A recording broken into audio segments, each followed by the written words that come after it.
क्या आपको भी लगता है कि कास्ट सेंसस सोसाइटी को डिवाइड करता है या उसी सोसाइटी को समझने का एक आसान जरिया बन सकता है?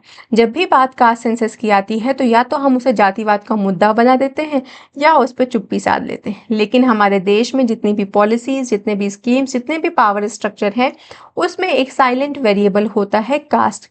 लेकिन प्रॉब्लम यह है कि ऑफिशियल लेवल पर हम उस वेरिएबल को मेजर करने से डरते हैं। हाल ही में पीएम की कैबिनेट ने डिसाइड किया कि 2026 के सेंसस के दौरान कास्ट एन्यूमरेशन होगा, मतलब कास्ट के बेसिस पे डाटा को कलेक्ट किया जाएगा। तो चलिए समझते हैं कि सेंसस क्या होता है। सेंसस का मतलब है जनगणना। ये एक सरकारी प्रक्रिया है जिसमें हर 10 साल में देश में रह रहे हर एक नागरिक के बारे में डिटेल इंफॉर्मेशन कलेक्ट की जाती है। जैसे आपका नाम क्या है, आपकी उम्र क्या है, आपकी जाति क्या है, आपका धर्म क्या है, आपकी शिक्षा क्या है, आपका व्यवसाय क्या है और आपकी रहने की स्थिति क्या है। ये सिंपल डाटा नहीं है बल्कि एक प्रॉपर ब्लूप्रिंट है जिसके बेसिस पे आने वाले समय में सरकार अपनी स्कीम्स और पॉलिसीज को डिजाइन करेगी। इन सारी डाटा से हमें पता चलता है कि सरकारी योजनाएं किसे मिल रही हैं, किस एरिया में स्कूल, हॉस्पिटल्स, राशन, रोड की आवश्यकता है, कौन सा ऐसा समुदाय है जिसे आज तक रिप्रेजेंटेशन मिला ही नहीं है और कौन सा समुदाय है जिसे रिप्रेजेंटेशन मिलता आ रहा है। याद रखिएगा कि जो भी डाटा कलेक्ट किया जाता है वो हमेशा कॉन्फिडेंशियल होता है। किसी भी डाटा को यूज़ करके कोई भी इंडिविजुअल किसी के खिलाफ कोई भी कार्रवाई नहीं कर सकता है। ये सारे डाटा सेंसस एक्ट 1948 के तहत प्रोटेक्टेड होते हैं। हमारे संविधान का आर्टिकल नंबर 246 बात करता है सेंसस के बारे में। जब आप 7 शेड्यूल पढ़ते हैं उसमें लिस्ट नंबर 1 जो डील करता है यूनियन के मैटर से, वहाँ पे एंट्री नंबर 69 बताता है सेंसस के बारे में। तो हमें पता चलता है कि सेंसस कराना सेंट्रल गवर्नमेंट का काम है। लेकिन हाल ही में बिहार ने 2023 में एक कास्ट बेस्ड सर्वे लॉन्च किया था जिसने बहुत सारे इंपॉर्टेंट फैक्टर सामने ले आए। जैसे हमें पता चला कि बिहार की टोटल पॉपुलेशन के 63% लोग ओबीसी और ईबीसी कैटेगरी को बिलोंग करते हैं। शेड्यूल कास्ट की जब बात आती है तो 20% लोग शेड्यूल कास्ट को बिलोंग करते हैं। शेड्यूल ट्राइब में 1.68% लोग हैं और जब बात जनरल कैटेगरी की हुई तो 15.5% लोग जनरल कैटेगरी को बिलोंग करते हैं। तेलंगाना ने भी हाल ही में एक सर्वे लॉन्च किया, उसके बारे में बताया गया कि 56% लोग वहाँ पे बैकवर्ड क्लास को बिलोंग करते हैं।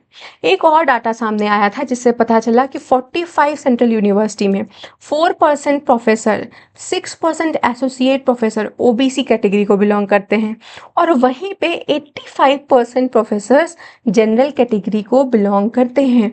और ये इम्बैलेंस तब है जब हमारे पास reservation in teacher cadre act 2019 है। मतलब रिजर्वेशन तो मिल रहा है पर उसका प्रॉपर इम्प्लीमेंटेशन नहीं है क्योंकि हमारे पास रिलायबल डाटा मौजूद नहीं है। इन सारे डाटा से हमें क्या पता चलता है? हमें पता चलता है कि जो लोग मेजॉरिटी में हैं वो एजुकेशन, जॉब सेक्टर में बहुत पीछे हैं। इसीलिए कास्ट सेंसस की ज़रूरत है ताकि रियल टाइम डाटा के बेसिस पे जितने भी स्कीम्स हैं, जितने भी कोटाज हैं, उन्हें रीडिज़ाइन किया जा सके। इस डाटा से क्या पता चला? ये एक मिरर है, mirror of power imbalance, mirror of under representation and mirror of denial. आप सोचिए 1931 के बाद से लेकर आज तक हमारे देश में कोई भी कास्ट बेस्ड सेंसस नहीं हुआ है। तब से लेकर आज तक शेड्यूल कास्ट और शेड्यूल ट्राइब्स के डाटा को अपडेट किया जा रहा है। कास्ट बेस्ड डाटा अवेलेबल ना होने की वजह से जितने भी रिसोर्सेज हैं वो अनइवनली डिस्ट्रीब्यूट हो रहे हैं। ट्रू बैकवर्डनेस के बारे में हमें पता नहीं चल रहा है और हम पॉलिसीज़ को टारगेट नहीं कर पा रहे हैं।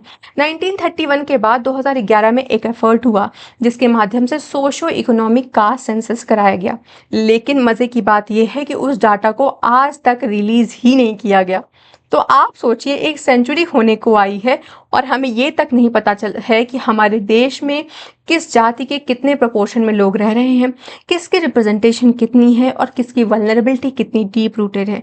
जो भी स्कीम्स, जो भी पॉलिसीज़ बन रही हैं लोगों की प्रॉब्लम्स को सॉल्व करने के लिए, उन पॉलिसीज़ को आप देखो तो वो किसी रिलायबल डाटा पे बेस्ड ही नहीं है। मतलब टोटल गेस वर्क हो रहा है। किसी भी पॉलिसी, किसी भी स्कीम का ग्राउंड रियलिटी से कोई लेना देना है ही नहीं। जब आपको पता ही नहीं है कि मेरी प्रॉब्लम क्या है तो आप कितनी भी पॉलिसी क्यों ना बना लो, वो प्रॉब्लम सॉल्व नहीं होने वाली। इसीलिए caste census is a need of the hour. अब बात ये आती है कि हम डाटा को कलेक्ट कैसे करते हैं। तो देखो, पहले क्या होता था, टॉप डाउन वेलफेयर मॉडल को फॉलो किया जाता था, जिसमें जो लोग टॉप पे हैं, मतलब जो पॉलिसी मेकर हैं, वो पॉलिसी बेनिफिशियरीज के लिए पॉलिसी बनाते थे। लेकिन रिलायबल डाटा ना होने की वजह से जो भी पॉलिसीज बन रही थी, वो पॉलिसी प्रॉपर तरीके से इश्यूज को इफेक्टिवली एड्रेस नहीं कर पा रही थी। इसीलिए 2026 में जब सेंसस होगा तो सोशल मैनेजमेंट अप्रोच को फॉलो किया जाएगा।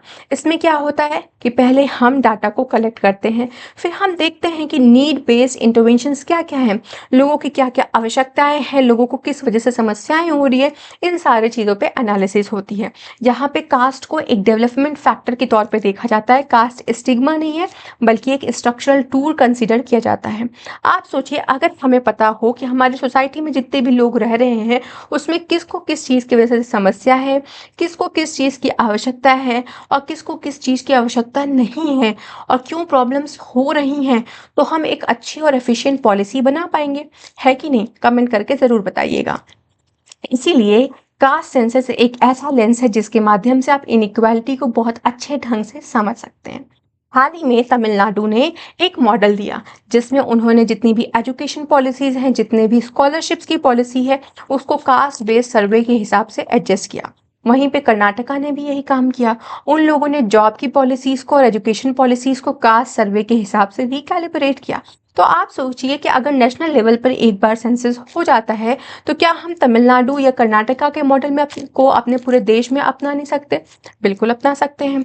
जो भी बजट एलोकेट होता है हर साल, वो जियोग्राफी या पॉवर्टी के हिसाब से होता है। तो अगर हमारे पास कास्ट बेस्ड डाटा हो, तो क्या हम कास्ट के हिसाब से बजट को एलोकेट नहीं करेंगे? बिल्कुल करेंगे। हमें पता होगा कि किस कास्ट के लोगों को किस चीज़ की आवश्यकता है, तो बजट भी उसी के हिसाब से एलोकेट होगा।